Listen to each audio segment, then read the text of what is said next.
After her billionaire husband tore her clothes and threw her out on the street, in the middle of winter, his mother mocked her. "Let's see if any beggar will pick you up." She made just one phone call, and 30 minutes later, a fleet of Rolls-Royce cars arrived. She looked them in the eyes for the first time, calm, strong, unbroken. And she said, "Your countdown starts now." Then she stepped into the car and left without looking back. "Hi, my beautiful family. May the Almighty place upon every woman a grace that cannot be dimmed and a strength that rises even in silence. May her heart remain full of tenderness, yet unbreakable in dignity. She is the warmth that turns houses into homes, the patience that heals wounds, and the gentle light that guides every step of those she loves. Her presence is a blessing, her tears are sacred, her love is the foundation on which families stand. And may every home touched by this prayer be filled with calm days, soft words, and understanding hearts. May peace settle like morning light. May health stay strong, and may happiness grow like blossoms after rain. May every path open with ease, every burden become lighter, and every soul feel held in divine care. If your heart is true, like the video. If your love is real, write, "I am with Mr. Peter." Some women are born into power. Others build it with their bare hands while the world sleeps. Linda Cottrell belonged to the second kind, the dangerous kind, the kind that moved mountains while everyone assumed she was simply rearranging furniture. The penthouse office sat silent in the hours before dawn. Floor-to-ceiling windows, revealing a city that sparkled like scattered diamonds against black velvet. Linda stood before those windows, phone pressed to her ear, her voice calm as still water, while she dismantled a competitor's hostile takeover attempt with 3 carefully chosen sentences. The man on the other end stammered his agreement, unaware that the quiet-spoken woman who'd just saved his company was the same person his team had dismissed during their board meeting. She ended the call and set the phone beside a framed photograph showing a different version of herself. In that picture, she wore a simple dress and a smile that reached her eyes, standing beside a man whose face radiated pure joy. David Edwards had looked at her that day like she'd hung the moon just for him. That was before success taught him to look through her instead.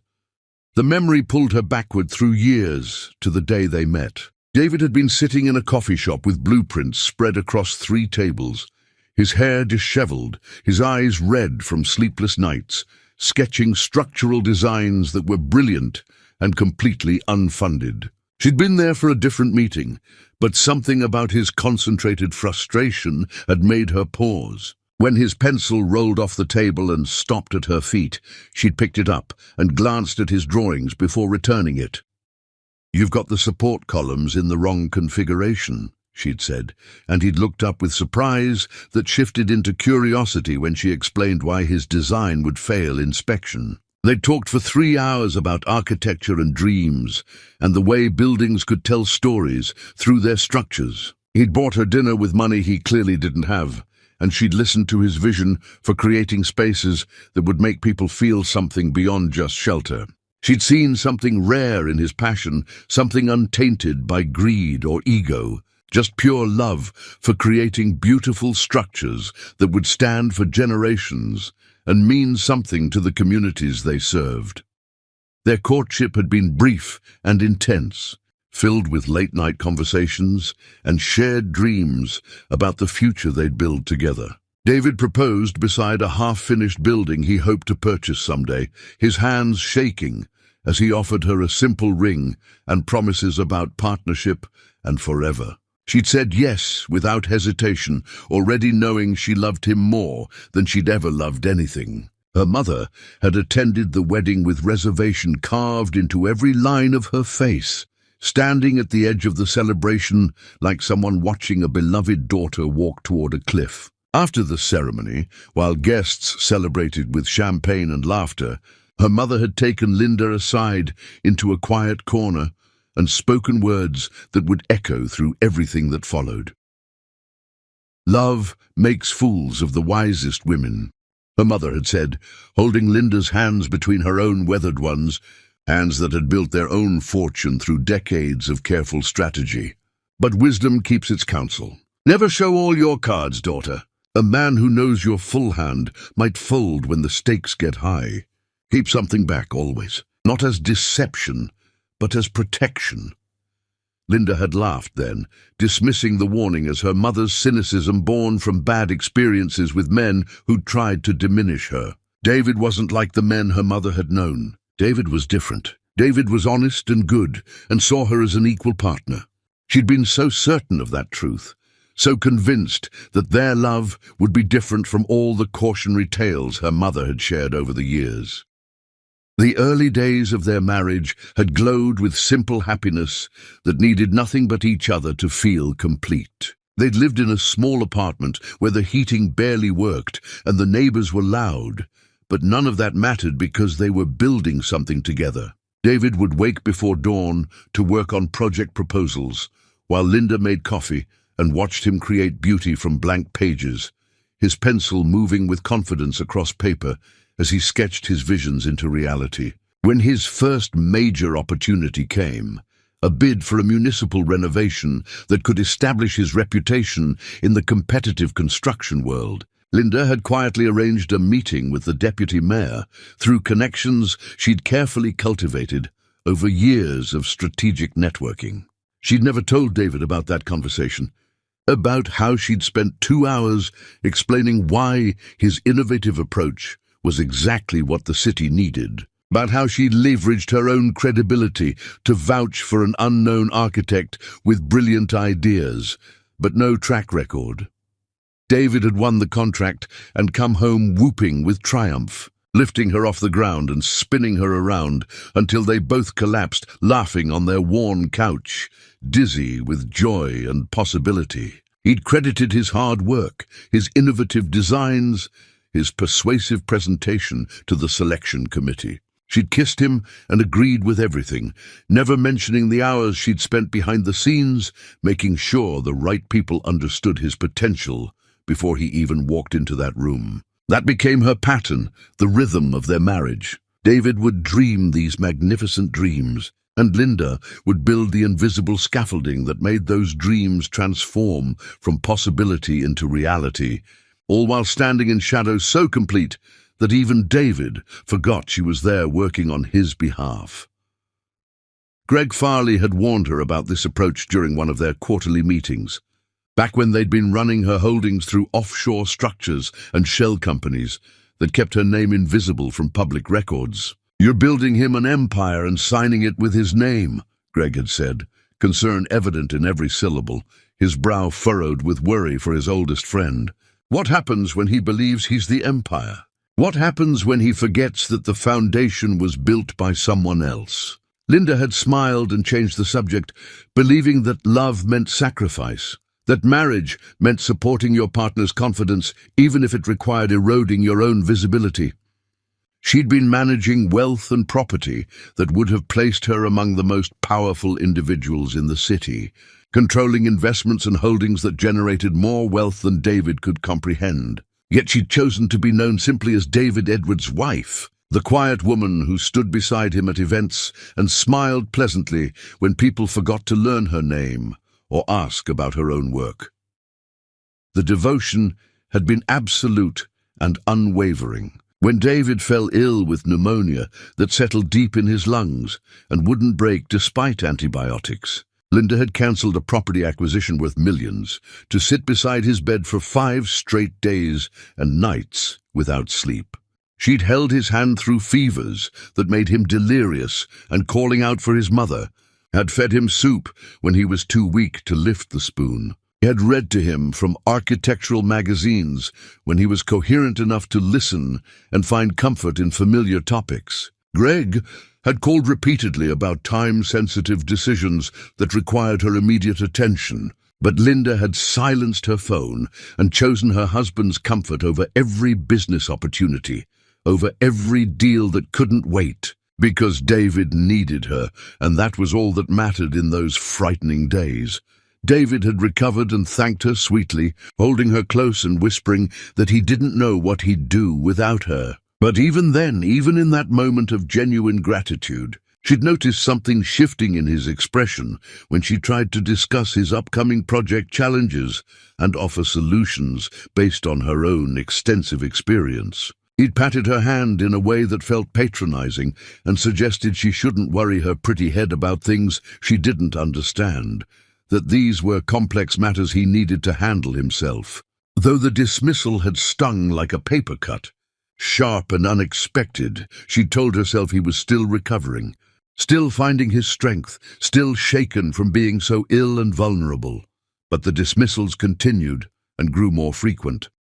The city had awarded David the Westfield contract, the kind of transformational project that would cement his legacy and make his name synonymous with innovative urban development. He'd celebrated with champagne and speeches about vision and perseverance and the American dream of building something meaningful. Linda had stood in their kitchen, remembering the dinner she'd orchestrated with 3 council members, carefully steering conversation until they'd convinced themselves that David Edwards was exactly the innovator Westfield needed for its historic renovation. She'd arranged everything while making it appear that nothing had been arranged, that David's selection was inevitable, based purely on merit. David never knew that his greatest triumph had required her invisible hand guiding every crucial decision, smoothing every obstacle, opening every door before he even knew doors existed to be opened. She told herself that partnership meant different roles, that her power was in supporting his success from behind the scenes, that marriage required one person to shine in the spotlight while the other held the light steady. Her mother's warning had begun whispering in her memory with increasing frequency, but Linda pushed it away stubbornly, clinging to the belief that David's love was real, even as his respect steadily disappeared, like water evaporating in sunlight. The memory of his first real cruelty remained sharp as broken glass, cutting her every time she revisited it. They'd been at dinner, discussing a challenge he faced with supply chain logistics, and Linda had offered a solution based on her own extensive experience managing complex vendor relationships. David had set down his fork and looked at her with something cold and distant in his eyes, something she'd never seen before. "You wouldn't understand how these things actually work," he'd said, his tone polite but utterly dismissive, treating her like a child who'd interrupted adult conversation. "Maybe we should just talk about something else." She'd felt something crack inside her chest, a hairline fracture in the foundation of everything she'd believed about their marriage. But she'd smiled and changed the subject to safer topics, telling herself that stress was making him irritable, that the man she'd married was still there underneath the pressure. She'd been wrong about that too. Now, standing in her office with the city spreading below her like a conquered kingdom, Linda touched the photograph one final time before turning away. Somewhere across that city, David was sleeping in a house she'd purchased through holding companies, living a life she'd built from invisible threads, completely unaware that everything he believed about himself was fiction. Her mother had been right about keeping cards hidden. She just hadn't warned Linda what happened when you finally decided to show your hand. Chapter 2. The Price of Invisible Devotion. The charity gala glittered with the kind of wealth that whispered rather than shouted its presence. Crystal chandeliers scattered light across silk gowns and tailored suits, while waiters glided through crowds carrying champagne that cost more per bottle than most families spent on groceries for an entire month. Linda stood near the silent auction tables, studying a painting she'd donated anonymously through one of her shell companies, when she spotted David across the ballroom. He hadn't mentioned attending tonight. She'd asked him at breakfast if he wanted to accompany her, and he'd claimed exhaustion from back-to-back project meetings that had drained him completely. Yet there he stood, laughing with a group of developers she recognized from industry events, his hand gesturing animatedly as he told some story that had them all leaning in with interest and amusement. His eyes swept the room, in that way people do when they're networking rather than enjoying themselves. Cataloging faces and potential connections, measuring the value of every person he encountered. When his gaze passed over her, it continued without pause, as if she were part of the furniture or perhaps a waiter carrying a tray he didn't currently need. Linda felt the impact of his non-recognition like a physical blow to her chest. She'd chosen her dress carefully tonight, a deep emerald that her mother had always said made her skin glow and brought out the warmth in her eyes. She'd styled her hair the way David once claimed took his breath away, swept up with small tendrils framing her face. She'd come to this event specifically because she knew the mayor would be here, knew she needed to have a quiet conversation that would ensure David's next project proposal received favorable consideration from the City Planning Commission. But David had looked at her and seen nothing worth acknowledging, not even a polite nod across a crowded room. She watched him network for another hour, observing the way he commanded attention with the confidence she'd helped build through years of strategic support behind every success. When their paths finally crossed near the bar where people gathered to refresh their drinks, she'd smiled and touched his arm gently. "I didn't know you'd changed your mind about attending," she'd said, keeping her voice light despite the hurt blooming in her chest. David had glanced at her hand on his sleeve like it was something distasteful, something he needed to brush away. "I ran into some clients who mentioned they'd be here. Seemed like a good opportunity I couldn't pass up." He'd looked past her shoulder, already scanning for his next conversation, dismissing her presence before she could even respond to his explanation. "Will you introduce me?" Linda had asked, gesturing toward the group he'd been speaking with earlier. "I'd like to meet the people you're working with." His expression had shifted into something almost cruel, a flash of irritation crossing his features.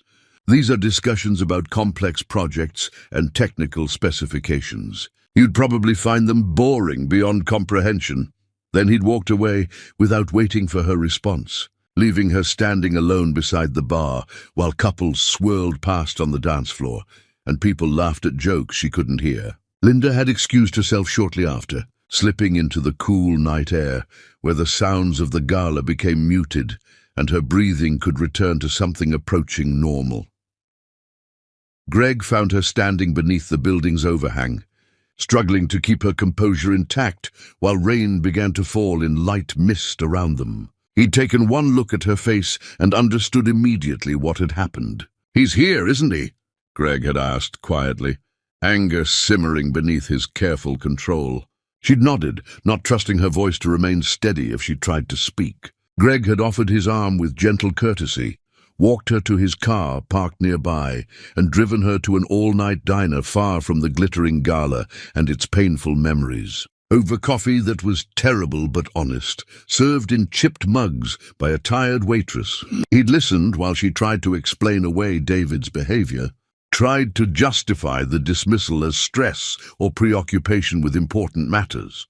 "You're making excuses for someone who doesn't deserve them," Greg had said finally, his voice gentle but firm, carrying the weight of years watching this slow destruction. "I've watched you build everything he has. I've seen you sacrifice sleep to solve his problems that he couldn't figure out himself. I've witnessed you making yourself invisible so he could feel visible and important. And tonight, he looked through you like you didn't exist, like you were a stranger rather than his wife. When are you going to stop protecting him from the consequences of treating you like you're worthless?" Linda had stirred sugar into her coffee slowly, watching the crystals dissolve into darkness, transforming bitter liquid into something more palatable. "He's under tremendous pressure right now," she'd said, believing her own words even as they rang hollow. "Success changes people temporarily. The man I married is still there underneath all this. Is he—" Greg had reached across the chipped formica table and covered her hand with his touch warm and steady. "Or is this who he's always been, and you just kept making allowances until the allowances became your entire existence?" She'd had no answer for that question, so they'd sat in silence while the diner's neon sign buzzed overhead with electrical persistence and truck drivers came and went through the night, living lives that seemed simpler than hers, despite their own hardships.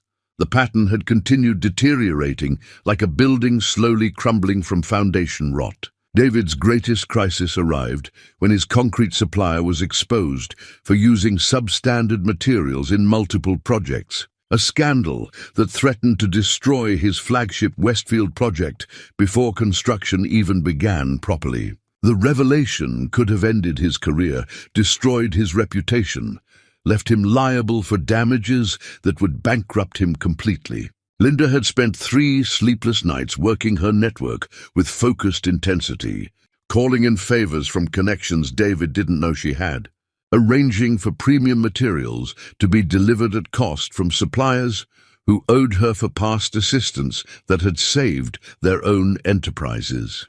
She'd orchestrated a solution so seamless that David believed it was his own negotiating skills and professional relationships that had saved the project from disaster.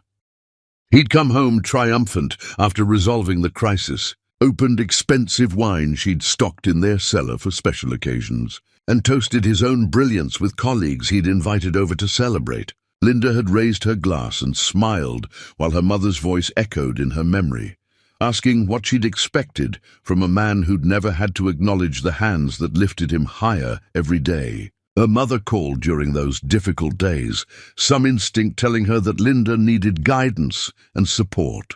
They'd met for lunch at a restaurant Linda's company owned, though her mother didn't know that detail about the property holdings in her daughter's portfolio. Over soup and sandwiches served at a corner table with privacy, her mother had studied Linda's face with the kind of perception that only comes from surviving similar storms decades earlier. "You've got that look," her mother had said with certainty. "The look of a woman convincing herself that giving everything means she'll eventually receive something back in return." "He's a good man underneath all this," Linda had insisted, needing to believe her own words. "He's just lost his way temporarily with all the success and pressure." Her mother had set down her spoon with deliberate care, choosing her next words carefully. "Darling, I taught you to be strong. I showed you how to build empires while men slept. But I forgot to teach you that some people will mistake your strength for a resource to be exploited rather than a gift to be treasured and honored. A man who forgets where his crown came from will eventually convince himself he was born wearing it, that he deserves it by right rather than through someone else's grace." The words had settled into Linda's bones with uncomfortable accuracy, but she'd changed the subject to lighter topics, unwilling to admit that her marriage might be dying while she still believed in resurrection and redemption. David had started bringing colleagues home without warning, expecting Linda to produce meals and hospitality on demand, regardless of her own schedule or plans. She'd become skilled at creating elaborate dinners from whatever was available in their pantry and refrigerator, at playing hostess while being treated like staff hired for the evening. One evening, 8 people arrived with David without any advance notice, and Linda had transformed their kitchen into a catering operation, producing courses that would have impressed restaurant critics with their presentation and complexity. She'd served wine with perfect pairings, ensured everyone's comfort with attentive care, and when she'd tried to join the conversation about the development project she'd secretly funded through 3 shell companies and dummy corporations, David had looked at her with barely concealed irritation. "Sweetheart, maybe you'd be more comfortable checking on dessert in the kitchen?" His tone had been pleasant enough on the surface, but the dismissal was absolute and clear to everyone at the table. She'd retreated to the kitchen while his guests discussed architecture and urban planning in the other room, topics she understood better than anyone at that table, and she'd felt herself becoming a ghost in her own home, transparent and irrelevant. Later, after everyone left and the house was quiet again, she tried to talk to David about basic respect, about partnership. but remembering that they were supposed to be a team building a life together. He'd accused her of being dramatic and needy, claimed he was exhausted from entertaining and didn't need her making problems out of nothing when he was already stressed. Linda had gone to bed alone that night, lying in darkness, while David stayed up reviewing plans in his office, the glow of his desk lamp visible under the closed door. She'd pulled out their wedding album from the nightstand drawer, opening it to the page where they'd exchanged vows in front of family and friends. The photographer had captured the moment when David looked at her during the ceremony, his expression full of wonder and promise and genuine love that she'd believed would last forever. Linda had traced his face in that photograph with gentle fingers, searching for any remnant of the man who'd gazed at her with such reverence on that beautiful day.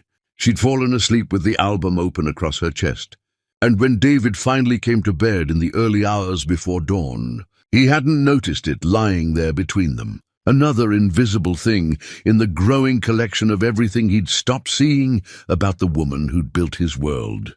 Chapter 3. The Slow Poison of Disregard. David's mother arrived like winter arriving early and unwelcome, cold and impossible to refuse without causing family conflict. She'd called from the driveway one afternoon, announcing that her residence needed extensive repairs that would take months to complete, and she'd be staying in their guest house temporarily until the work was finished. The repairs she mentioned never seemed to begin, and temporary stretched into permanence, while she settled into their property like a conqueror claiming new territory she intended to rule. From her first morning on the property, she'd treated Linda with the kind of casual contempt that people reserve for those they consider beneath them by birth and breeding. Linda had prepared breakfast that first week with extra care, setting the table with their best china, making fresh pastries from scratch and elaborate fruit arrangements. Because David had mentioned his mother preferred elaborate morning meals that demonstrated proper hospitality, the woman had appeared in designer clothes that cost more than most people's monthly rent, surveyed the carefully prepared table with narrowed eyes, and delivered her verdict with cutting precision. "I suppose this is what passes for hospitality in some households," she'd said, picking at a pastry before setting it aside with visible distaste. "David always did have peculiar taste in women. I told him during your courtship that he could do better, but young men rarely listen to their mothers about such matters." David had been reading his phone at the table, barely listening to the exchange, and when Linda had waited for him to defend her against this unprovoked attack, he'd simply asked his mother to pass the coffee without acknowledging what had just been said. The silence of his non-response had hurt worse than any insult, confirming that she couldn't count on him to protect her even in their own home. The attacks became a daily ritual that Linda endured with diminishing grace. David's mother would comment on Linda's clothes, her cooking, her conversation, her very existence in David's life. Each observation carefully designed to diminish and demean without quite crossing into territory that could be called overtly abusive. Linda had endured it with grace that came from deep reserves of patience built over years of professional negotiations, telling herself that this was temporary, that David's mother would eventually tire of the game and return to her own space. But David's presence or absence made no difference to his mother's cruelty, and his refusal to intervene felt like tacit endorsement of every cutting remark and dismissive gesture. One afternoon, Linda had prepared a complex meal that had taken hours to execute properly, roasting and seasoning and timing everything to perfection because they were hosting David's business partner and his wife for an important dinner. The table looked magazine-worthy, candles flickering beside elaborate floral arrangements Linda had created from flowers in their garden. David's mother had arrived as Linda was setting out the final dishes, and she'd made a show of examining everything with theatrical disappointment that seemed calculated for maximum embarrassment. "Is this what you're serving tonight?" she'd asked loudly enough for the approaching guests to hear as they came up the walkway. "Well, I suppose we can't all have refined palates or proper training in entertaining," Linda had felt heat rise in her cheeks, but maintained her composure through sheer force of will, greeting the guests with warmth, while David's mother continued offering pointed commentary throughout the evening, like poison dripped into wine. When Linda served the main course that she'd spent hours perfecting, the partner's wife had complimented the preparation with genuine enthusiasm, and David's mother had actually laughed out loud, a sharp sound that cut through the pleasant conversation like breaking glass. "Oh, Linda tries so very hard," she'd said with false sweetness that dripped with condescension everyone could hear. "She tries very hard indeed. It's almost admirable, really, how much effort she puts into appearing competent at domestic tasks." David had been refilling wine glasses at that moment. He'd paused with the bottle hovering over a glass, and Linda had hoped desperately that he would finally say something, would ask his mother to show basic decency, would remember that Linda deserved respect in her own home, where she'd worked so hard to create a welcoming atmosphere. Instead, he'd smiled awkwardly and made some weak comment about mothers being particular about certain things, treating his mother's viciousness as harmless personality quirk rather than the deliberate humiliation it was clearly meant to inflict. Linda had excused herself to the kitchen, standing with her hands braced against the counter, breathing slowly to maintain control over emotions that threatened to overwhelm her completely.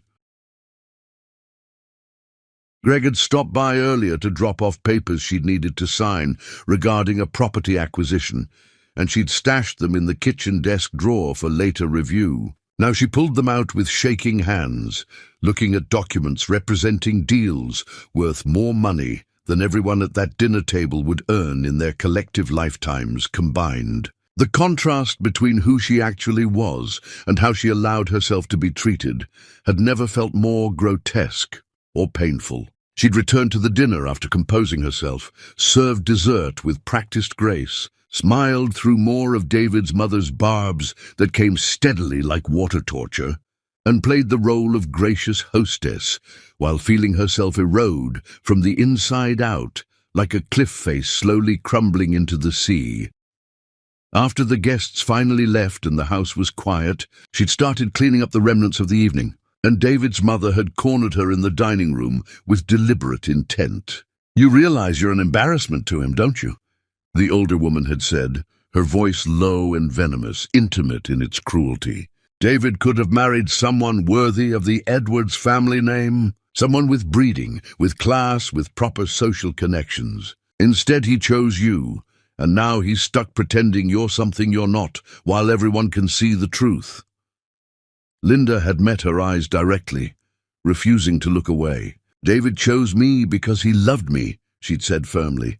Loved. David's mother had smiled with cruel satisfaction. Past tense. How appropriate and accurate. "My son has outgrown you, dear. You were suitable when he was nobody, acceptable for a struggling architect with no prospects. But now he's somebody important with a reputation to maintain, and you're nothing but dead weight holding him back from his true potential. The sooner you understand that basic reality, the easier it will be when he finally admits it publicly and moves on to someone more appropriate." She'd swept out of the room in a cloud of expensive perfume, leaving Linda surrounded by dirty dishes and shattered illusions about her marriage.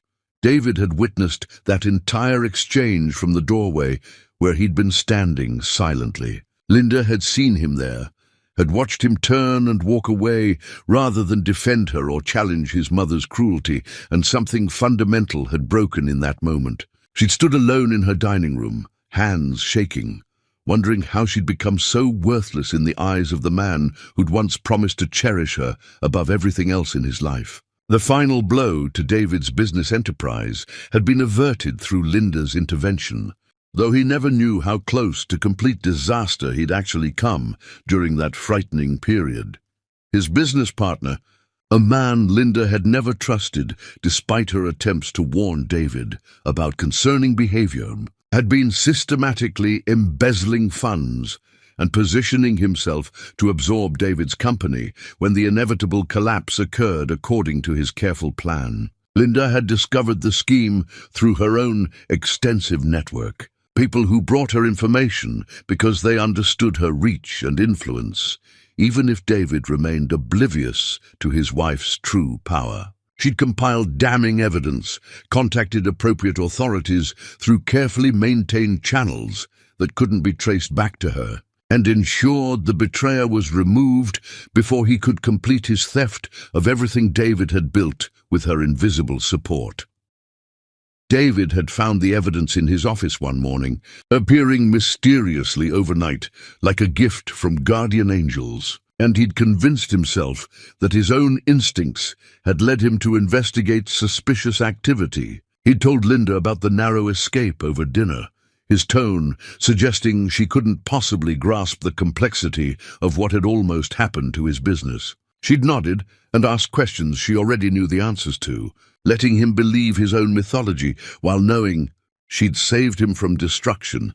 He'd never even detected approaching until it was almost too late to prevent. The party that changed everything had started innocuously enough. David announced he was hosting important people, told Linda to make arrangements for 40 guests, and implied her presence would be tolerated if she stayed unobtrusive and didn't interfere with important conversations. She'd transformed their home into a showcase that could have appeared in design magazines, hiring professional caterers, arranging elaborate flowers in every room, curating the kind of elegant atmosphere that wealthy people pretended was effortless, but actually required meticulous planning and execution. When guests arrived in expensive cars, Linda had greeted them at the door, welcoming each person with genuine warmth and directing them toward drinks and appetizers. David had circulated through rooms, introducing everyone to each other with practiced ease, his arm around various guests, his laughter loud and comfortable as he held court. Linda had watched him move through their home like a politician at a fundraiser, and she'd realized with growing horror that he was introducing everyone except her. People would glance at Linda with curiosity, wondering who she was, why she was there, what her connection to this event might be, and David would smoothly steer them away before they could ask questions or attempt conversation with her. She became a background figure, someone who existed at the periphery serving drinks, while David performed at the center, where all the light and attention focused. A woman in expensive jewelry approached Linda near the kitchen, asking if there was more wine available or perhaps champagne. Linda had offered to show her where they kept additional bottles in the temperature-controlled wine cellar, and the woman had smiled warmly at this helpful person. "I'm sorry, I don't think we've been introduced properly," the woman had said with friendly curiosity. "Are you with the catering company that David hired for tonight?" The question had landed like a physical slap across Linda's face. She'd opened her mouth to explain that she lived here, that this was her home, her furniture, her carefully chosen art on the walls. But David's mother had appeared from nowhere like a predator sensing wounded prey, her expression delighted with malicious glee. "Oh, this is David's wife," she'd announced loudly enough to draw attention from nearby conversations. "Though I can certainly understand the confusion. She does tend to blend into the woodwork rather effectively, doesn't she? One barely notices her presence in a room." The woman had looked mortified, apologizing profusely for the mistake, but the damage was done and spreading. Other guests had turned to look, and Linda had seen herself through their eyes.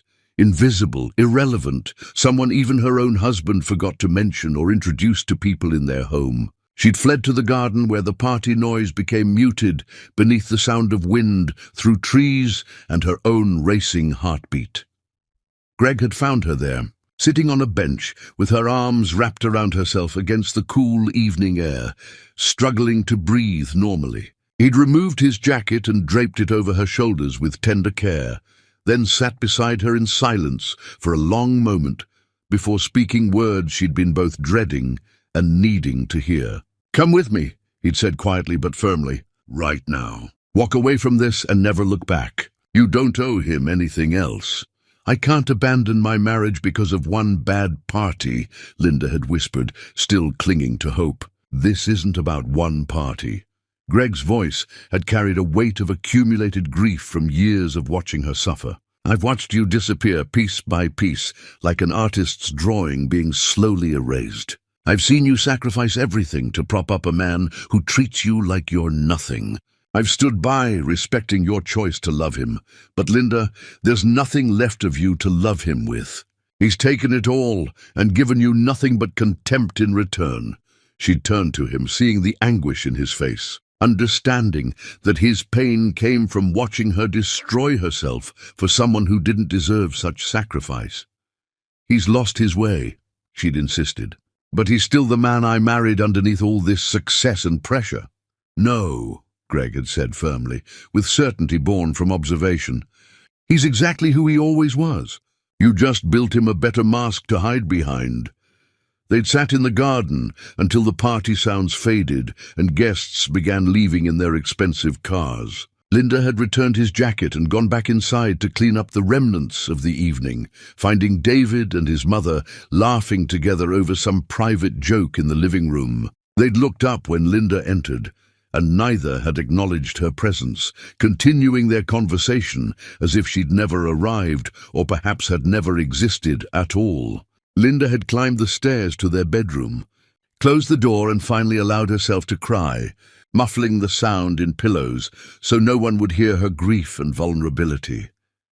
She'd cried for the marriage she'd believed in, for the man she'd thought David was, for the years she'd spent making herself smaller while he grew larger on her sacrifice like a parasite feeding on its host. And when the tears finally stopped and her eyes were swollen, she'd lain in the darkness knowing that something inside her had shifted irrevocably, knowing that patience had limits and forgiveness had boundaries, knowing that she was approaching both edges. She just hadn't known yet how close she actually was to the final breaking point. Chapter 4. The Night. Everything Shattered. Winter descended with the kind of cold that penetrated bone and made breathing painful, transforming the city into something harsh and unforgiving, where warmth felt like a distant memory. Inside their home, Linda had been preparing dinner when David called to say he was bringing people over, his tone making clear that this wasn't a request for permission, but a statement of fact she was expected to accommodate. She'd moved efficiently through the kitchen, creating something presentable from what was available in their well-stocked pantry. No longer surprised by the lack of consideration, but feeling its weight nonetheless, like stones accumulating in her chest. The guests arrived in clusters, tracking cold air and entitled assumptions through rooms Linda had spent the day cleaning, until everything sparkled with magazine-perfect precision. She recognized some faces from previous gatherings, people who'd looked through her before and would again tonight, as if she were transparent glass. David held court in the living room, his voice carrying that particular timbre of someone performing confidence for an audience. And Linda moved between kitchen and dining area, ensuring everyone had what they needed while staying peripheral to the actual gathering like a satellite orbiting a planet. David's mother materialized beside Linda as she was arranging glasses on a serving tray, her presence announced by expensive perfume that probably cost more than Linda's dress and the particular energy of someone preparing to inflict maximum damage. The older woman had been especially vicious lately, as if sensing that her window for cruelty might be closing and determined to maximize every remaining opportunity to wound. "You know what I find absolutely fascinating?" David's mother had said, not bothering to lower her voice despite guests in the next room. "How some women convince themselves that hanging around long enough equals belonging. It's quite pathetic when you think about it rationally." Linda had continued her work, refusing to take the bait this time, but David's mother wasn't finished with her performance. She'd followed Linda into the kitchen, cornering her near the sink, where escape required pushing past her, physically blocking the exit. "David tells me you've been emotional lately." She'd continued with false concern coating real malice. "Needy, clingy, all those tiresome things that drive men away from wives who don't understand their place. Honestly, dear, you should have more pride than to cling to someone who's clearly finished with you and simply hasn't found the courage to say it. directly. Something in Linda's expression must have shown through her careful control, because David's mother had smiled with genuine pleasure at landing a blow that drew visible blood. Linda had set down the dish she'd been holding with deliberate care, turned to face the woman fully, and spoken with quiet intensity that barely contained years of accumulated rage. "You need to leave this kitchen, now." "Excuse me?" David's mother's voice had risen with theatrical outrage, perfectly performed. "How dare you speak to me like that in my son's house?" "This is my house," Linda had said, each word precise and sharp. "And I'm asking you to leave this room immediately." The confrontation had drawn attention from the adjacent spaces. Guests had fallen silent mid-conversation, and Linda had heard footsteps approaching before David appeared in the kitchen doorway, his face already set in anger before understanding the situation or asking what had actually happened between them.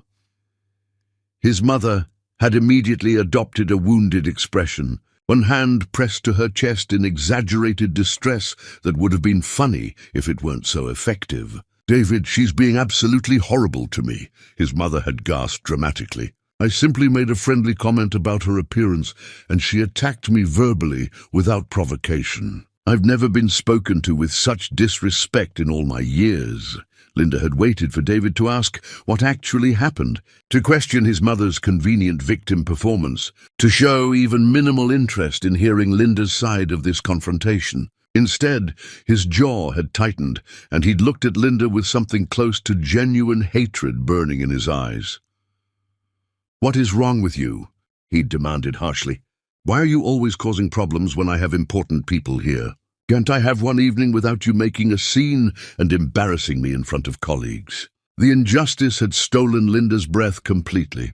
She'd tried to explain, to tell him that his mother had been deliberately cruel for weeks, but David had cut her off with a slashing gesture like he was swatting away an annoying insect. "I don't want to hear excuses," he'd said, his voice cold and final. "You're embarrassing me in front of my guests. This is completely unacceptable behavior." Linda had looked past him to where people clustered in the doorway, their faces showing varying degrees of discomfort and fascination, with the domestic drama unfolding before them like reality television. She'd felt humiliation rise like bile in her throat, but underneath it was something harder and sharper, something that had been building through months of systematic diminishment and erasure.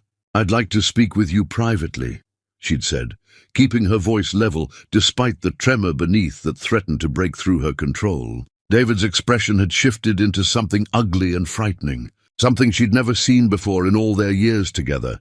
He'd grabbed her arm hard, his fingers digging in hard enough to leave marks that would bruise purple, and dragged her toward their bedroom while his mother's delighted laughter followed them down the hallway like a soundtrack to Linda's humiliation. Behind closed doors, David had exploded with rage that seemed to have been waiting for permission to emerge from wherever he'd been keeping it bottled. "Who do you think you are?" he'd shouted, his face twisted with anger. "You think you can disrespect my mother in my house in front of my colleagues? You think you're important enough to make demands and set boundaries?" Linda had tried to defend herself, to explain that she'd simply asked for basic respect and decent treatment, but David hadn't been interested in hearing anything she had to say. His anger had escalated rapidly, fed by some internal fury that seemed disproportionate to the situation, and Linda had recognized with sudden, chilling clarity that this wasn't really about the kitchen confrontation at all. This was about accumulated resentment, about some part of David that had grown to genuinely despise her for reasons that had nothing to do with anything she'd actually done wrong. "You've given me nothing," he'd spat with venom. "You contribute nothing to this household or my success. You understand nothing about the pressure I'm under, the things I'm trying to accomplish in this competitive world. You're just dead weight, Linda, a burden I'm tired of carrying around." Each accusation had landed like a physical blow to her stomach, made worse by the knowledge that she'd built absolutely everything he was claiming as his own achievement through hard work. She'd started to tell him the truth, to explain who she actually was and what she'd done for him every single day, but the words died in her throat before they could form. What was the point? He'd never believe her. Or worse, he'd believe her and resent her even more for making him feel small and dependent. What happened next occurred with nightmarish speed that left her mind struggling to process events. David had grabbed her blouse, and she'd heard fabric tear before fully understanding what was happening to her. He'd pushed her toward the bedroom door roughly, yanked it open, and shoved her into the hallway, where his guests still stood frozen, their eyes wide with shock at what they were witnessing. David's mother had positioned herself near the front door, as if anticipating what would come next in this performance, her face alight with vicious satisfaction that she'd been waiting to display. David had dragged Linda to the entrance, thrown open the door to the freezing night beyond, and pushed her out onto the street with enough force that she'd stumbled before catching her balance on the icy sidewalk. The cold had hit her like a wall of solid ice, biting through her torn clothes with teeth, stealing her breath completely. She turned back toward the house, toward the warm light spilling from the doorway, and seen David's mother standing there with triumph carved into every line of her face. "Look at you," the older woman had sneered with satisfaction, her voice carrying clearly through the winter air.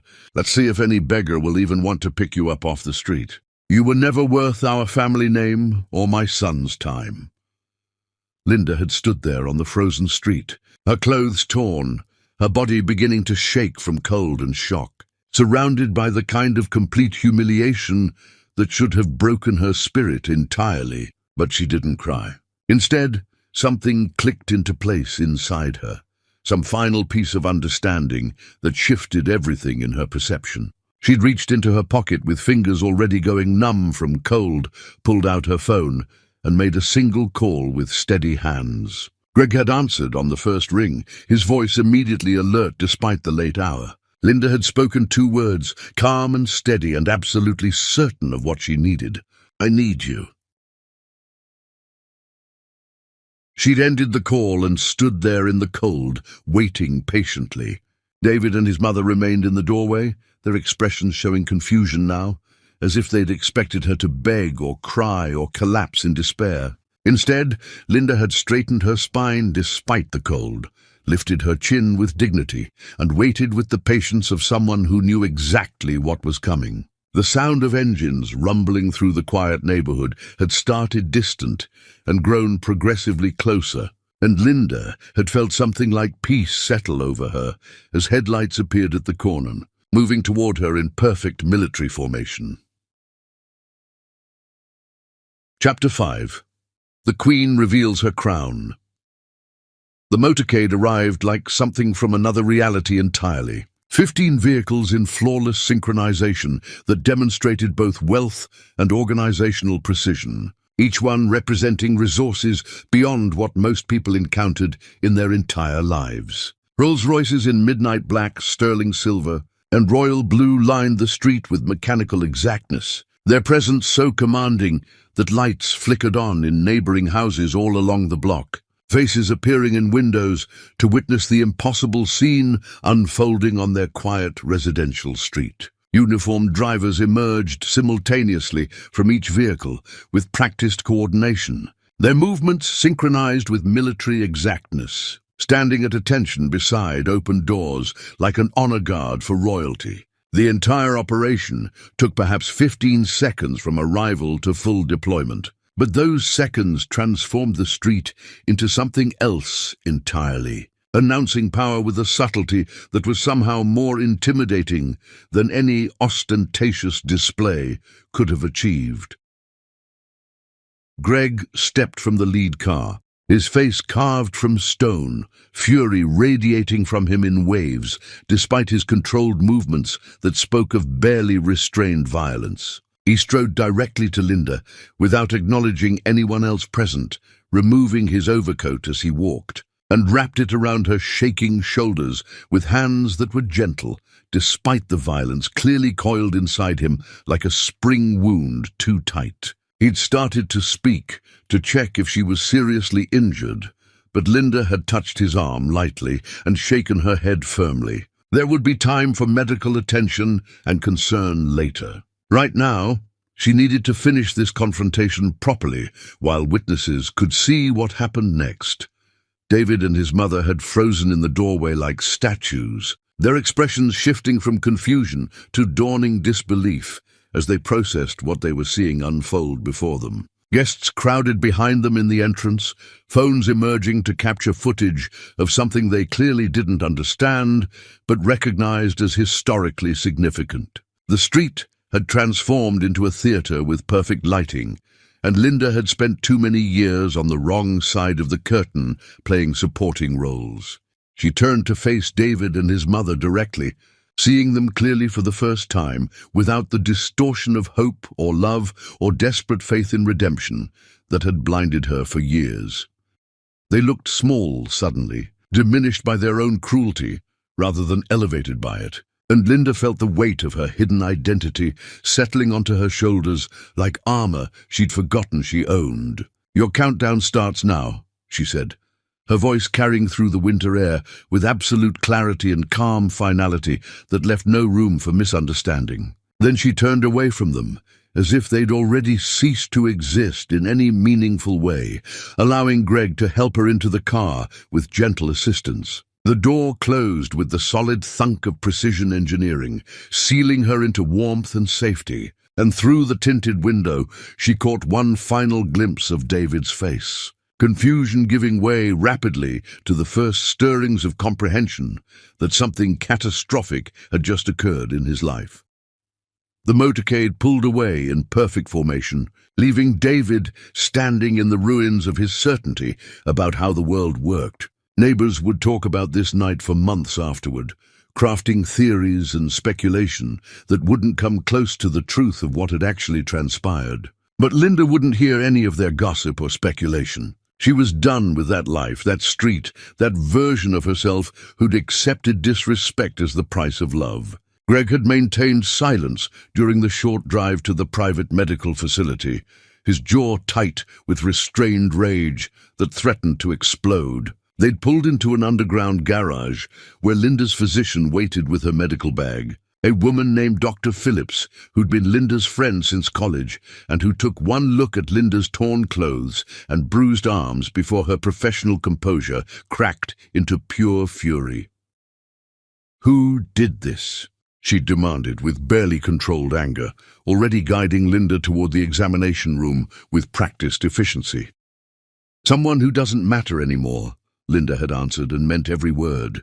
The examination had been thorough but gentle, performed with the care of genuine friendship.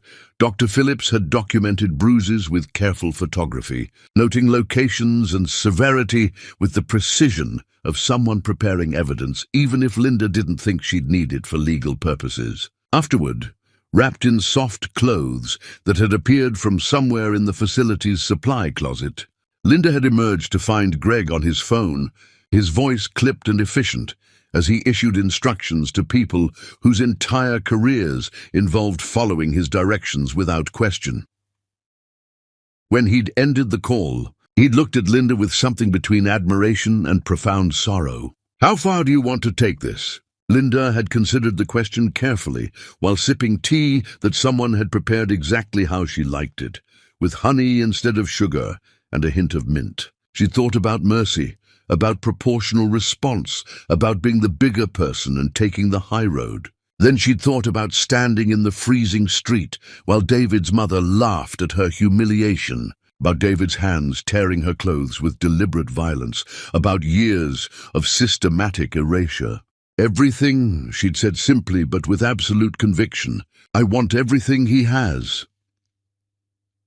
Greg had nodded once, unsurprised by her decision, and made more calls while Linda watched the city lights through the facility's windows like stars scattered across darkness. When he was finished with the initial arrangements, they'd driven to her penthouse office, the space she'd maintained but rarely visited, while playing the role of David's invisible wife and supporter. The office had remained exactly as she'd left it months ago. Screens still displaying real-time data from markets around the world, surfaces clean and meticulously organized. The scent of her preferred candles still lingering faintly in the air. Linda had moved to her desk, like a queen returning to her rightful throne after years of exile, feeling pieces of herself clicking back into place with each confident step. The first call had gone to the bank president, who'd approved David's construction loans years ago. The man owed Linda favors that could never truly be repaid, and his voice had been warm with pleasure at hearing from her until she'd explained what she needed from him tonight. Then his tone had shifted into something grimmer, more determined. "Consider it done," he'd said without hesitation. "The accounts will be frozen by morning, pending investigation into financial irregularities that require thorough examination." "Make it look legitimate," Linda had instructed carefully. "I don't want this traced back to personal vendetta or revenge. Just thorough examination of his documentation and fund management practices." The second call had been to the project manager on the Westfield development, a man who'd been on Linda's payroll for years, through shell companies he probably thought were legitimate investors with normal business interests. She'd been direct about her requirements, and he'd listened in silence before acknowledging that certain safety violations might need to be addressed immediately, that permit issues might require project suspension until properly resolved, according to city codes. Greg had watched her work with an expression she couldn't quite read, something between admiration for her efficiency and grief for the circumstances that had made this nuclear option necessary. When she'd made her fifth call and begun outlining the systematic dismantling of David's supply chain, Greg had finally spoken up with gentle concern. "Are you sure you want to do this?" he'd asked quietly. "Once you start down this path, there's no walking this back or undoing the damage." Linda had paused, her hand still resting on the phone, considering the question with the seriousness it deserved. She'd thought about the man David used to be, the one who'd proposed beside an unfinished building with shaking hands and genuine love in his eyes. But that man was either dead or had never truly existed outside her imagination, and the person who'd thrown her into the street was someone she owed nothing except consequences. "I'm sure," she'd said with conviction, and made the next call without hesitation. By dawn, the first dominoes had begun to fall in a carefully orchestrated sequence. Linda had worked through the night without sleep, Greg bringing her coffee and food she barely touched, both of them moving through the familiar rhythm of partnership they'd developed over decades of managing her empire together in secret. The sun rose over a city that belonged to Linda in ways David had never understood or even suspected, painting the skyline in shades of gold and amber that felt like victory and grief, mixed together in complicated emotions. Linda had stood at her windows watching that sunrise, feeling exhausted and powerful and heartbroken all at once, a strange combination of contradictory feelings. Greg had joined her at the window, standing close enough that their shoulders touched, offering silent support without unnecessary words. "I never wanted this," Linda had said quietly into the dawn. "I genuinely loved him with everything I had. I would have been happy being his partner forever if he'd just seen me as human and treated me with basic respect." "I know," Greg had replied with understanding, "and that's why what's coming won't feel like victory or triumph. But you'll survive it. And eventually you'll be glad you chose yourself over continuing that abuse." Linda had nodded, hoping he was right, knowing that survival was sometimes the best you could hope for when love died violently and publicly. She turned away from the sunrise and back to her desk, where work waited and destruction needed careful orchestration, and she'd accepted that there was no going back to the woman who'd stood shivering on that street. That version of Linda was gone, burned away by betrayal and cold winter air, and what remained was something David should have feared all along. Chapter 6. The Empire Crumbles. David woke to the sound of his phone exploding with notifications, each ping and buzz carrying news of another catastrophe unfolding in real time. His first coherent thought was confusion, disorientation about why panic was flooding through his contacts before the sun had fully risen to illuminate the disaster.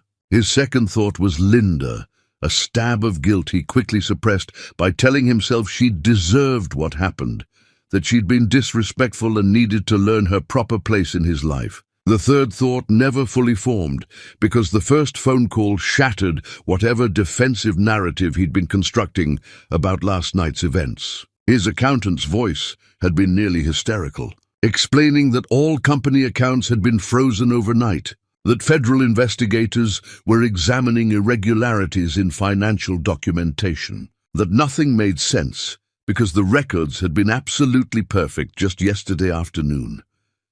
David had dressed in a daze, his mind refusing to process the magnitude of what he was hearing from multiple sources. The Westfield project, his masterpiece, his legacy that would define his career, had been shut down by city inspectors citing permit violations and safety concerns that hadn't existed during the multiple inspections already passed by the same department. Contractors were walking off the site claiming unpaid invoices for work completed, but David had paid every bill on time through proper channels. He was absolutely certain of that. Except somehow the money had vanished into accounts he'd never authorized or even known existed. His business partner arrived at the house before noon, wild-eyed and furious beyond reason, demanding explanations David couldn't provide because he had none himself.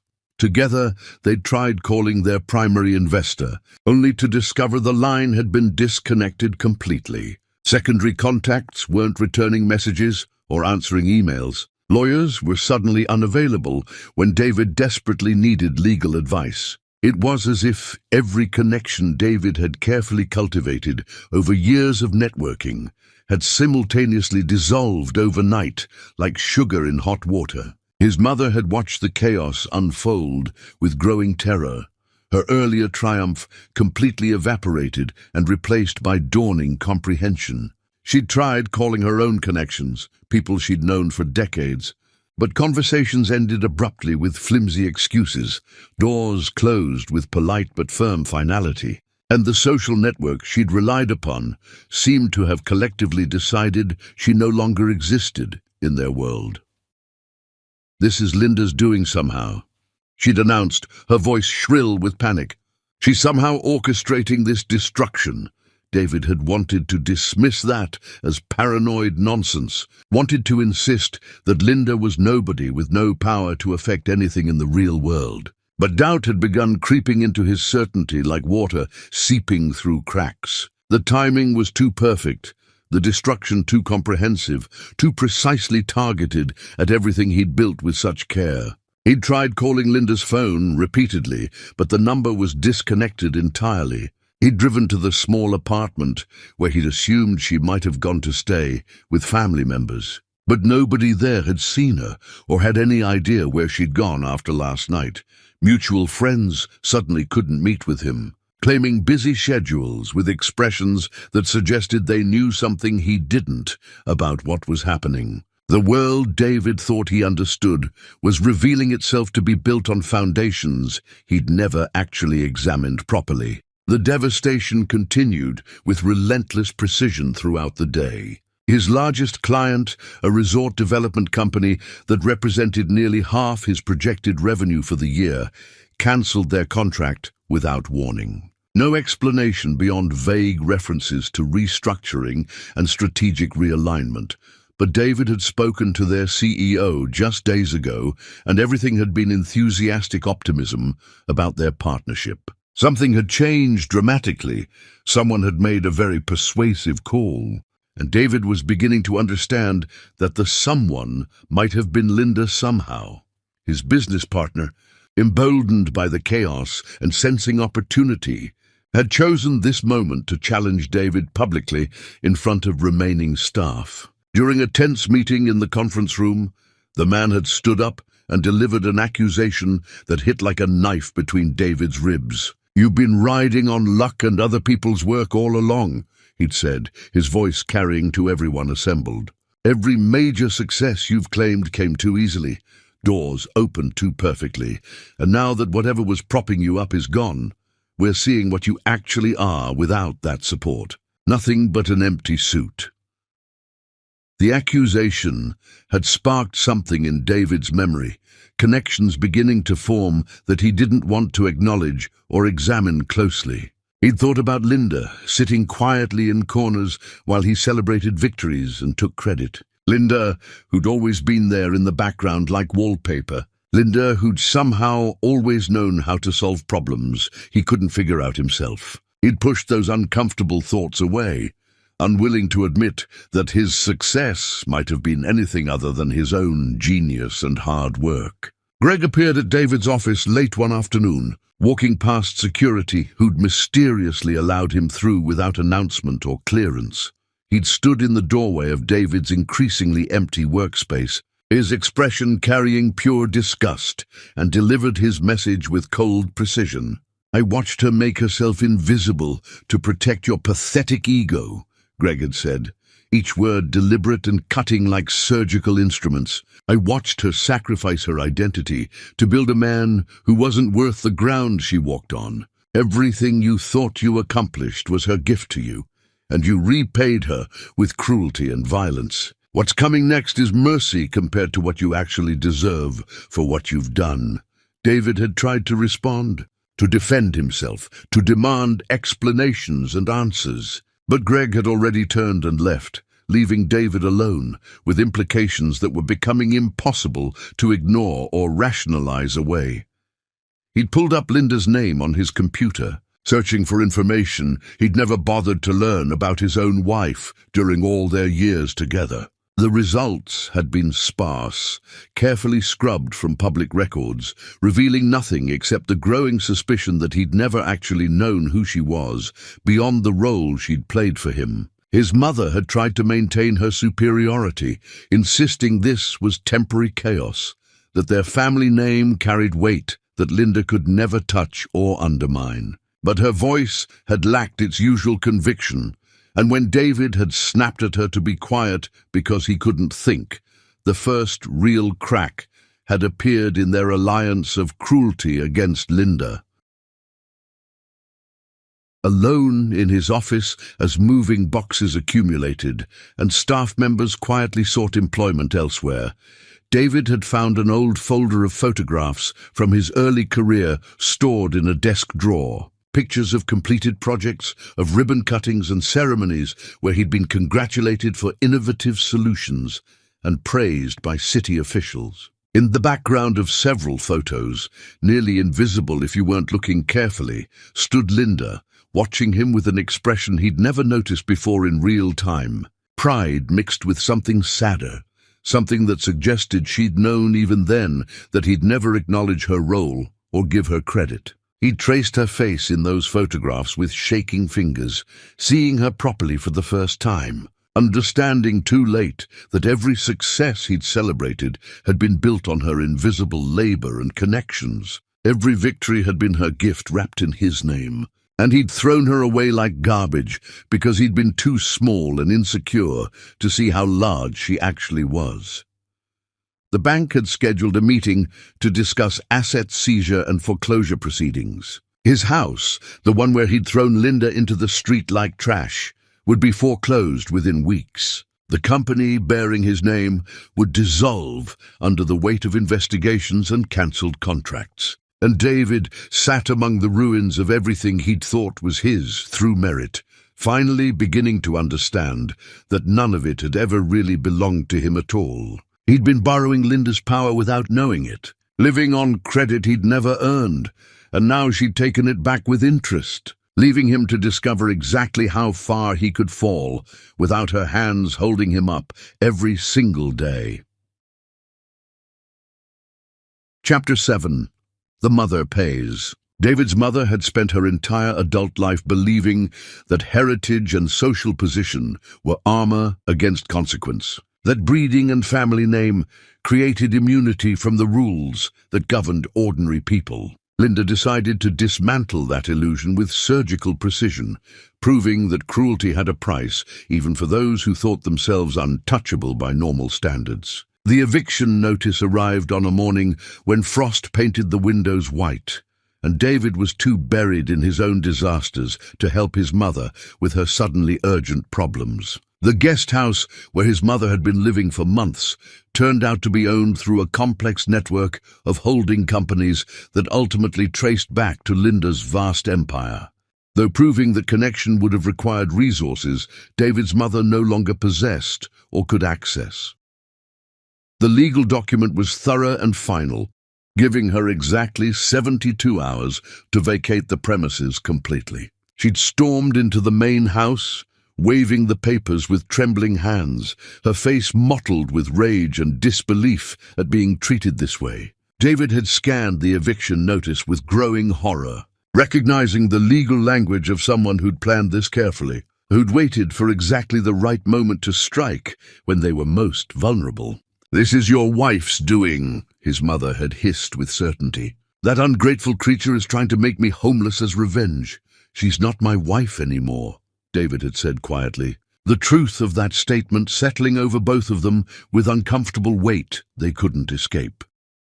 By the time his mother returned to the guest house to gather her belongings, she'd found everything already packed by a professional moving service. Boxes stacked with meticulous care on the lawn for neighbors to see. Her keys no longer worked in any of the locks that had been changed overnight. Security personnel she didn't recognize stood guard, ensuring she took only what belonged to her and nothing more from the property. The humiliation had been absolute and public, neighbors watching from windows with undisguised curiosity as David's mother loaded her life into a rental truck she could barely afford on her rapidly dwindling resources. But Linda hadn't stopped there with just the eviction. The country club where David's mother had spent decades judging other women and cultivating her reputation as someone important received an unexpected windfall, an anonymous donation so substantial that the board couldn't refuse it without looking foolish. The donation came with one specific condition, delivered through lawyers who made clear that certain members were no longer welcome on the premises. David's mother's lifetime membership was revoked with cold efficiency that left no room for appeal or negotiation. She discovered the cancellation when she'd arrived for her regular bridge game, dressed in designer clothes that now represented most of her remaining assets. Ready to hold court among women she'd considered her social inferiors for years. The club manager had intercepted her at the entrance with an expression of rehearsed sympathy that barely concealed his satisfaction. "I'm afraid your membership has been terminated, and you're no longer permitted on club property," he'd said formally. "There must be some mistake," she'd insisted, her voice rising. "I've been a member here longer than you've been alive. I know the founding families." "No mistake, Mom," the manager had replied firmly, gesturing to security guards. "I'm going to have to ask you to leave immediately." The walk through the parking lot, escorted by uniformed guards while former friends watched from windows, had been the longest journey of her life. David's mother had sat in her car afterward, shaking with rage and humiliation, understanding for the first time what Linda must have felt standing in that winter street, while people laughed at her pain and vulnerability. The charity boards followed next in rapid succession. Each organization that had given David's mother a platform for her self-importance received similar anonymous contributions, substantial enough to make demands and conditions. One by one, she found herself removed from positions she'd held for years. Phone calls going unreturned, invitations mysteriously lost. The entire social infrastructure she'd built crumbling faster than her son's construction empire. Her friends stopped calling without explanation. Lunch invitations dried up completely. The women she'd spent decades looking down on suddenly had no time for her company, and the isolation was crushing in its completeness. She'd tried attending her regular haunts, the restaurants and cafes where she'd been recognized and fawned over by staff, but found herself seated in back corners, service slow and indifferent. Her importance evaporated overnight like morning dew.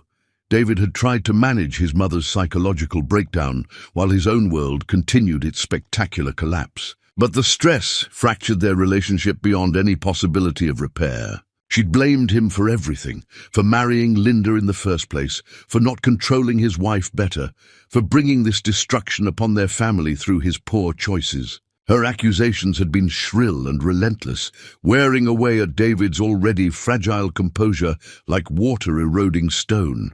"You were supposed to be somebody important," she'd screamed during one particularly vicious argument. "I raised you to be important, to matter in this world. And instead, you married some nobody who's destroyed everything I worked for." She wasn't nobody. David had shouted back, the truth finally breaking through his denial. "That's the problem, Mother. She was never nobody, and we were too stupid and cruel to see it until too late." His mother had stared at him with complete incomprehension, unable to accept that the woman she'd mocked might actually be the most powerful person any of them had ever encountered in their privileged lives. She'd retreated to the tiny apartment she'd been forced to rent in a neighborhood far from her previous standards.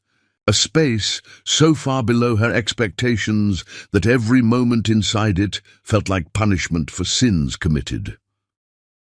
Greg had found her there one afternoon, having tracked her down through means she couldn't begin to understand or trace. He'd knocked politely on her door, and when she'd opened it to find him standing there in clothes that cost more than her monthly rent, her first instinct had been to slam the door in his face. But something in his expression had frozen her in place with fear. "Linda forbade me from completely destroying you," Greg had said, his voice quiet but carrying absolute authority.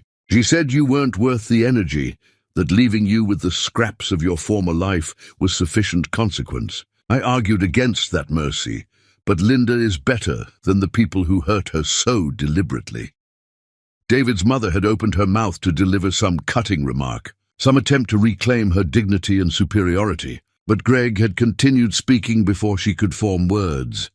"If you ever speak her name again, if you ever try to contact her or spread lies about her, that mercy ends immediately," he'd said with chilling certainty. "And you'll discover there are worse things than losing your club membership and your social standing. Do you understand me perfectly?"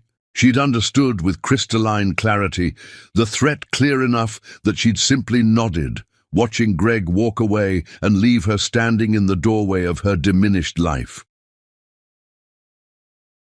Later, alone in her apartment, surrounded by belongings that no longer fit the cramped space, David's mother had looked at photographs from better days, seeing herself smiling at parties and events that felt like they'd happened to someone else in another lifetime. She'd called David that evening, her voice small and broken by defeat.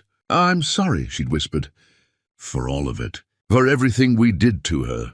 But apologies couldn't rebuild what had been destroyed, and David had hung up without responding, leaving his mother alone, with the consequences of a lifetime of cruelty finally coming home to roost in her twilight years. In her penthouse office, Linda had received Greg's report about his visit to David's mother, and she'd felt absolutely nothing. No satisfaction, no vindication, just a hollow acknowledgement that some people never learned kindness until they experienced its absence.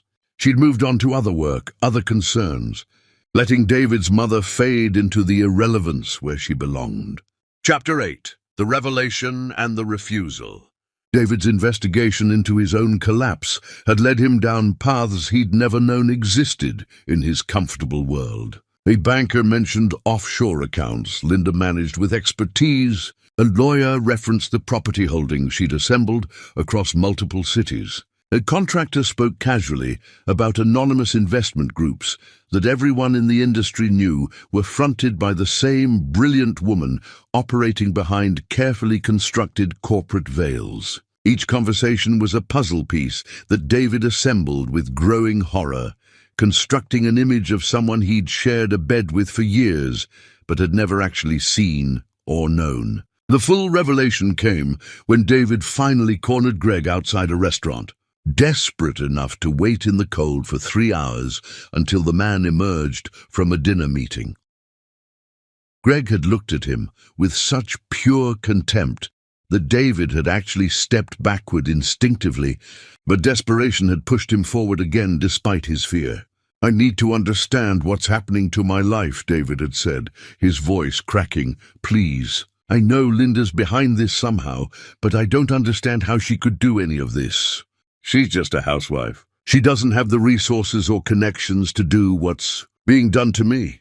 Greg had studied him in silence for a long moment that felt eternal before, pulling out his phone and making a call that consisted mostly of listening. When he'd ended it, he gestured toward a car idling at the curb with its engine running. "Get in," he'd said flatly. "It's time you learned who your wife actually was." The drive had been silent and tense, David's anxiety building with each passing block through the city. They'd pulled into an underground garage beneath a tower David recognized as one of the city's most prestigious buildings, where only the wealthy maintained offices. The elevator had required a key card Greg produced from his wallet, taking them to the top floor where the doors opened onto an office that stole David's breath completely. Floor-to-ceiling windows revealed the city spread below like a conquered kingdom, awaiting orders. Multiple screens displayed real-time data from markets around the globe, tracking movements of wealth that David couldn't begin to comprehend. The space radiated power and success so complete that David felt himself shrinking, just standing there, breathing the air. And in the center of it all sat Linda's desk, her name engraved on a crystal plaque that reflected light like ice catching fire. Greg had walked David through the office in complete silence, letting the evidence speak for itself without commentary. Files on projects Linda had funded with her personal wealth. Contracts bearing her signatures through various corporate entities. Photographs of properties she owned across the city, the state, the entire country. An empire built in shadow. The scope of her holdings was so vast that David's brain struggled to process the magnitude of what he was seeing displayed on walls and screens. "She built all this while married to me," David had whispered in disbelief. "Oh," Greg had corrected coldly. "She built most of this before she ever met you. She was already one of the most powerful people in this city when you were sketching buildings in coffee shops. Every success you've celebrated, every contract you've won, every door that opened for you was Linda's gift. She loved you enough to hide herself so you could feel important and strong." The truth had hit David like a physical blow to his chest. His legs had given out, and he'd sat heavily on the polished floor, surrounded by evidence of his own willful blindness. Every victory he'd attributed to his own skill had been orchestrated by a woman he'd treated like she was nothing worth noticing. Every time he'd dismissed her, every time he'd told her she didn't understand complex matters. He'd been speaking to someone who understood everything better than he ever could hope to in 10 lifetimes. "Why didn't she tell me the truth?" David had asked, his voice barely audible. "Because she loved you," Greg had said, each word sharp as a blade cutting flesh. "Because she wanted you to feel strong instead of eclipsed. Because she believed marriage meant partnership, not competition. Because she was better than you deserved." David had struggled to his feet, his mind reeling with implications that were reconstructing his entire history and identity. "I need to see her. I need to apologize for everything." "She doesn't want to see you," Greg had replied flatly. "She's made that abundantly clear through me." "Please," David had begged, shame finally overriding pride. "I know I destroyed everything. I know I don't deserve forgiveness. But I need her to know that I understand now. I need to tell her I'm sorry." Greg had looked at him with something almost like pity. "You can try. She won't see you, but you can try." David had tried everything he could imagine. He'd called her office repeatedly, only to be told she was unavailable. He'd written letters that were returned unopened. He'd waited outside her building until security removed him, returning day after day with the stubborn desperation of someone who refused to accept the finality of rejection. He'd sent flowers that were donated to hospitals, gifts that were forwarded to charities, messages that vanished into silence without response. He'd crafted an apology letter that took him 3 days to write, pouring every ounce of his regret and understanding onto pages that he'd hand-delivered to her office with trembling hands. The letter detailed every moment of his realization, every piece of his sorrow, acknowledging that she'd built everything while he'd taken credit, that she'd loved him while he'd grown to resent her, that she'd made him somebody, and he'd repaid her with violence and cruelty. Linda had read that letter once, sitting in her office with Greg beside her. And when she'd finished, she'd held it over a candle flame and watched it burn to ashes. "Remorse doesn't erase damage," she'd said quietly, watching the paper curl and blacken. "He had every chance to see me, to value me, to treat me with basic human decency. He chose cruelty at every opportunity. And now he wants forgiveness because facing consequences is uncomfortable. I hope he lives a long life thinking about what he lost." Greg had taken the ashes and disposed of them, while Linda turned back to her work, finishing the chapter of her life that had included David Edwards with the same decisive finality she brought to closing unsuccessful business deals. Meanwhile, Linda had been healing in ways she hadn't known she needed after so many years of damage. Greg's presence in her daily life had shifted from business partner to something deeper, and she'd allowed the development naturally without forcing or rushing, simply letting trust rebuild at its own organic pace. They'd worked together during the days, managing her empire with genuine partnership where both voices mattered. And in the evenings, they talked for hours about everything and nothing, rebuilding her capacity for intimacy. One evening, Greg had taken her to the university where they'd first met, decades ago, when they'd both been young and certain about futures that hadn't materialized the way they'd expected. They'd sat on the steps where they'd studied together countless nights, and Greg had spoken with the kind of vulnerability that took real courage to display. "I fell in love with you the day you argued with Professor Bennett about wealth distribution," he'd said, his voice soft. "You were on fire, brilliant and passionate, and you won the debate so completely that even Bennett had to concede your points gracefully. I thought you were the most extraordinary person I'd ever met." "That was over 20 years ago," Linda had replied, surprised by the confession. "I know," Greg had said. "I watched you marry David, and I thought you were making a mistake, but I respected your choice. I stayed close because being near you in any capacity was better than being apart. I watched him diminish you, and I said nothing because you'd chosen him, and I had to honor that. But Linda, you were always extraordinary. You didn't need him to be complete. You were already everything."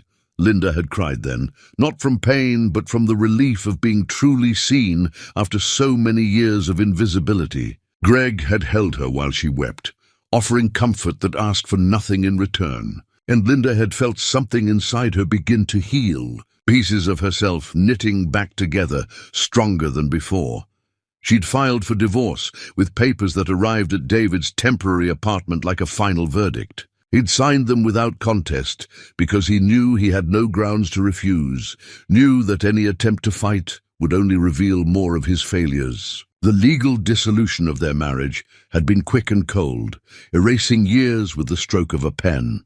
David had tried one final time to reach her, showing up at her office building in pouring rain, kneeling on the sidewalk, begging security cameras he hoped she was watching to give him just 5 minutes to speak his piece. Linda had seen the footage, had watched him break down in public, and felt nothing but a distant sadness for the man he could have been if he'd chosen differently at every turn.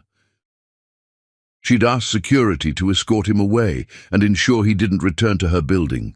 Then she'd turned to Greg and asked if he wanted to have dinner somewhere they'd never been, somewhere that held no memories of the life she'd left behind. He'd smiled with understanding and offered his arm, and they'd left the building together while David was still pleading with security in the rain, his voice carrying words Linda would never hear or care to remember. Chapter 9. The Fall Complete. David's company filed for bankruptcy on a morning when the sun refused to shine, clouds hanging low and heavy, like the weight pressing on his chest, making it hard to breathe.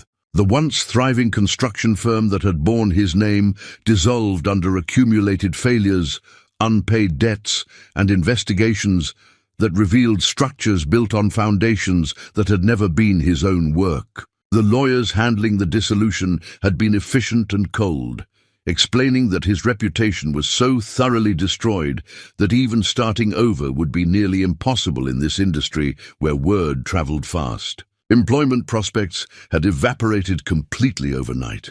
David had applied for positions at smaller firms, willing to work as a basic contractor if it meant salvaging some fragment of his career and identity, but his name carried too much contamination. People remembered the collapsed projects, the investigations, the scandal of accounts that had somehow hemorrhaged money overnight into accounts nobody could trace properly.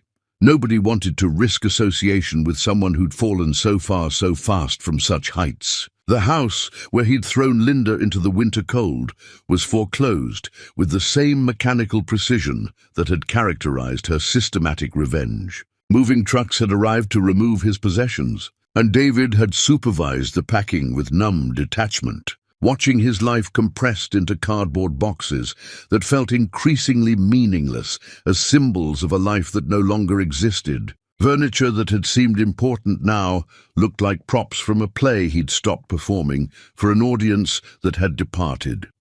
His mother had refused his calls for weeks, blaming him entirely for their mutual destruction. When she'd finally answered, her voice had been bitter and defeated by circumstances. "You ruined my life by marrying poorly and failing to control your wife," she'd accused him. The accusation had been so detached from reality that David had laughed, a harsh sound that held no humor or joy. "She was never the problem, Mother," he'd said. "We were. We took someone extraordinary and treated her like garbage because we were too small to recognize what we had." His mother had hung up without another word, and they hadn't spoken since that final conversation. The relationship that had once bonded them in cruelty against Linda now fractured, under the weight of consequences neither had anticipated or prepared for properly.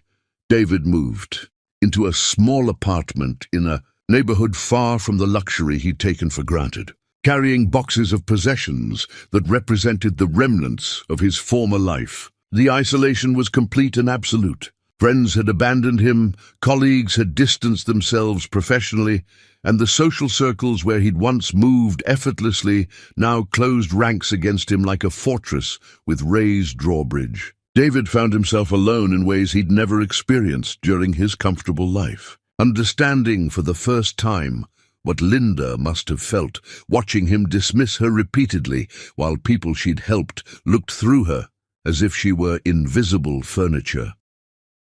He'd gotten a job, finally, a position managing small renovation projects for a firm that hired him more out of pity than belief in his abilities or character. The work was honest but humbling, and David approached it with the kind of meticulous care he'd never shown when success came easily without effort. He'd learned, too late to matter, that achievement meant nothing if you destroyed the people who made it possible through their invisible support. Meanwhile, Linda's life had expanded in directions she'd forgotten were available to her after years of constraint.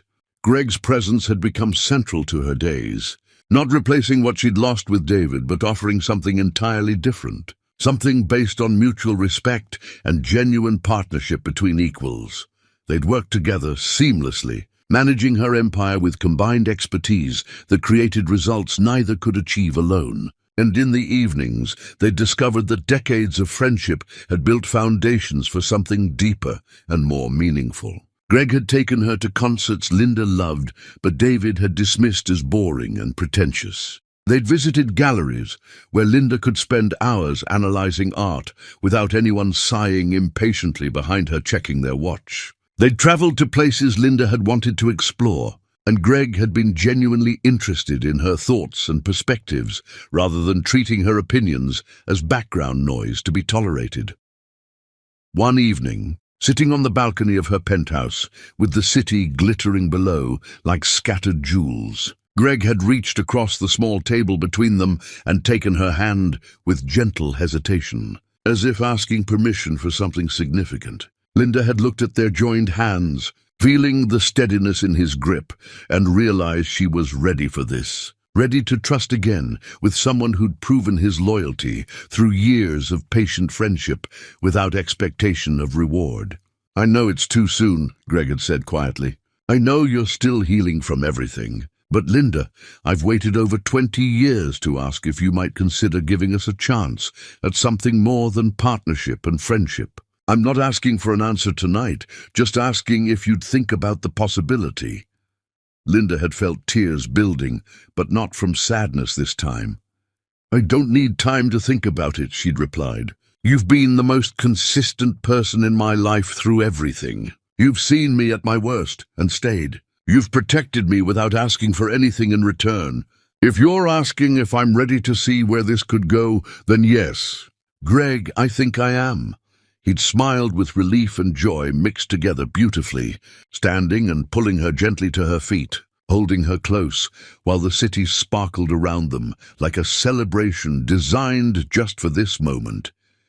It had felt like coming home after being lost for years in wilderness, finding safe harbor with someone who'd been waiting patiently for her to arrive when she was ready. The divorce from David had finalized with paperwork that felt anticlimactic, legal documents erasing a marriage that had died long before the official ending. Linda had signed her portion without ceremony or regret, closing that chapter with the decisiveness she brought to all failed ventures that couldn't be salvaged. David had sent one final message through the lawyers, asking if they could speak just once for closure, but Linda had declined through her attorney without explanation or justification. Some conversations weren't worth having, some apologies came too late to matter, and some damage was too complete to be worth examining in detail. David would have to live with what he'd done, carry that weight for the rest of his life like chains, and Linda refused to make his guilt her problem to solve or manage. David had received the final divorce papers alone in his small apartment, surrounded by boxes he hadn't bothered to unpack because the space felt temporary, even though it was probably permanent. He'd held the document proving his marriage was overseeing Linda's signature beside his own, and understood that this was the last connection between them that would ever exist in any form. He'd thought about writing her one more letter, trying again to express the magnitude of his regret and understanding. But what was the point of more words? Words couldn't reconstruct what he'd demolished through years of systematic cruelty and neglect. Apologies couldn't resurrect the woman who'd loved him before he'd killed that love through his deliberate actions and violence. He was left with nothing but the crushing weight of understanding exactly what he'd lost, and knowing that no amount of remorse could bring it back or change what he'd done. In his tiny apartment, surrounded by the wreckage of his former life, David had pulled out old photographs from better days when hope still existed.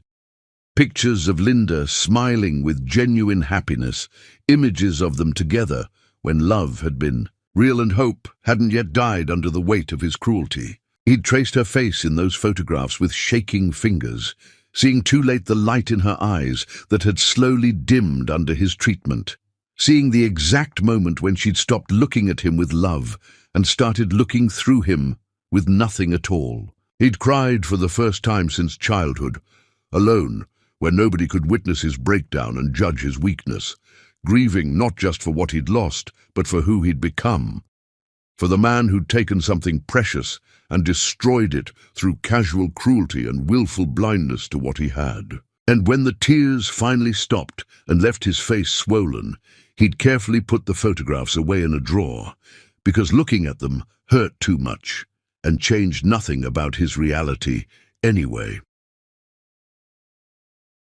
Chapter 10. The Woman Who Built Herself. Z2, garden overlooking the ocean, had been chosen specifically for its natural beauty and sense of intimacy, away from crowds. No grand ballroom, no spectacle for strangers to gawk at, just a small gathering of people who genuinely loved Linda and Greg, watching as they committed to building something together based on mutual respect.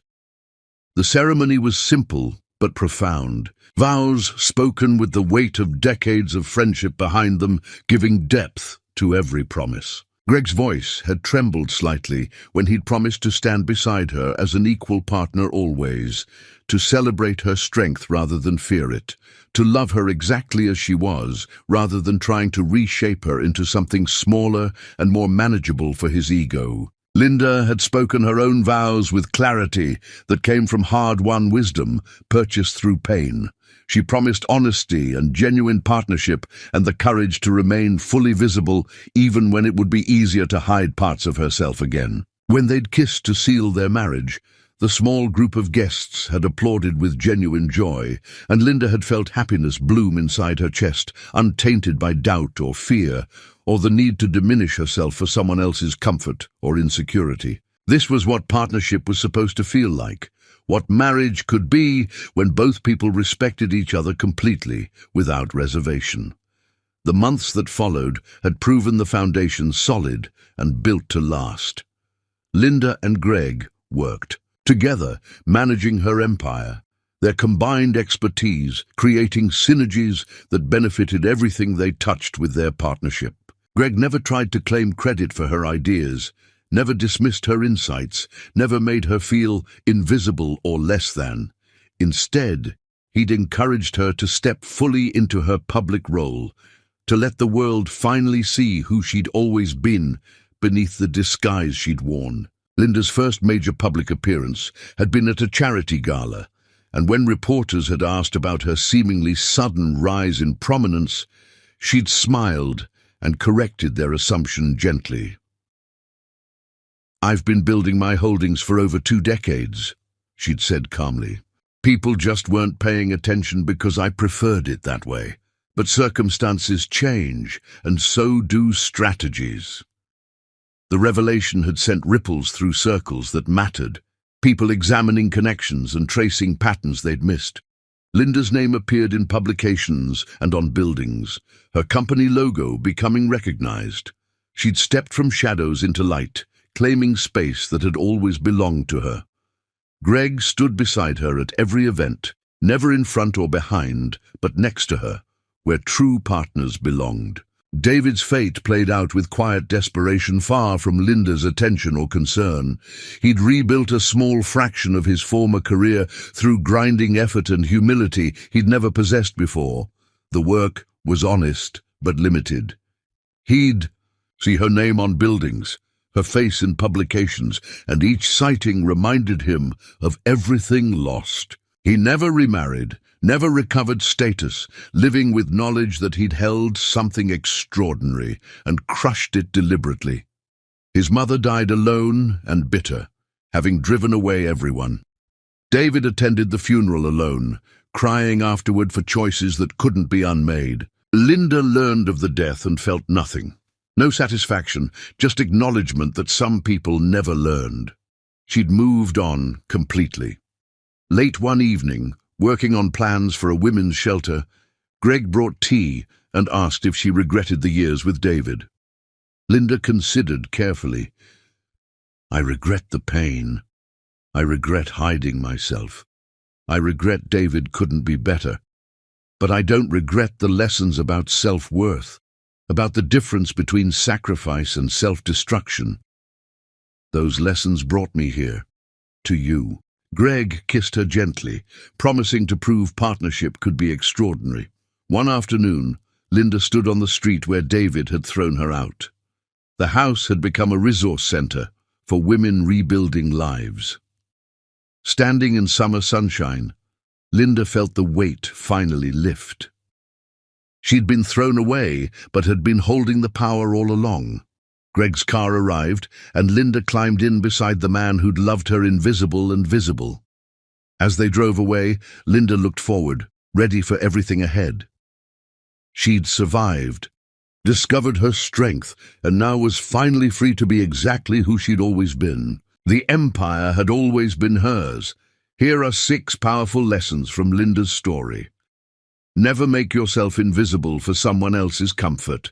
True partnership celebrates your strength, not requires you to hide it. How someone treats you when you're vulnerable reveals their true character. David's cruelty in that moment showed who he'd always been beneath the surface. Your mother's warnings about protecting yourself aren't cynicism, they're wisdom. Keep something back not as deception, but as self-preservation. The person who dismisses your contributions will eventually believe they achieved everything alone. Invisible support often breeds entitlement, not gratitude. Walking away from disrespect isn't giving up, it's finally valuing yourself. Sometimes the most powerful thing you can do is stop accepting unacceptable treatment. Real love makes you more visible, not less. If you're shrinking yourself to fit someone's ego, you're in the wrong relationship. Your worth isn't determined by someone else's ability to see it. Linda had the power all along. She just had to stop giving it away.